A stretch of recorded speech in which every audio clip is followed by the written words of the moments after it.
Voici le matériel nécessaire pour cette expérience. Il vous faudra un verre transparent de forme haute, du vinaigre d'alcool ménager ou vinaigre blanc, du bicarbonate de sodium, que l'on appelle aussi bicarbonate de soude ou bien bicarbonate alimentaire, de l'eau chaude, une cartouche d'encre bleue effaçable, et enfin une cuillère pour mélanger. Commençons par ajouter de l'eau chaude, environ 60-70 degrés Celsius, dans le récipient de forme haute. L'eau est transparente.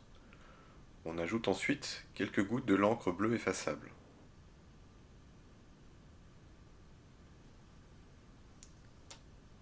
On mélange, et de façon plutôt surprenante, on constate que la coloration ne perdure pas, la solution se décolore.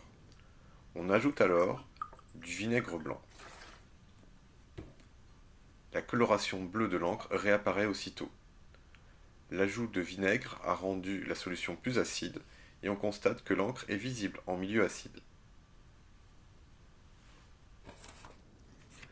Pour modifier le pH de la solution et rendre celle-ci basique, nous allons cette fois-ci ajouter du bicarbonate de sodium.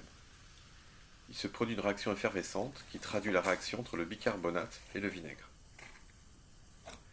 Quand on a ajouté suffisamment de bicarbonate, tout le vinaigre va réagir et être consommé par la transformation.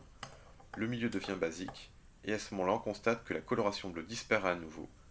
Les pigments de l'encre, le bleu d'aniline, qu'on appelle aussi bleu royal, sont incolores en milieu basique.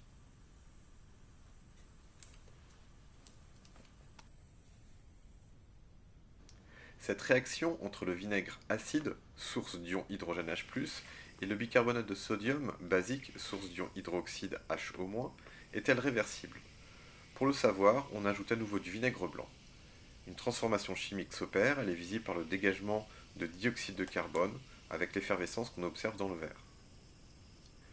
Lorsque tout le bicarbonate de sodium a réagi, le milieu devient acide, car le vinaigre va cette fois-ci prédominer, et on constate que les pigments de l'encre vont à nouveau réapparaître, subissant eux aussi une transformation chimique.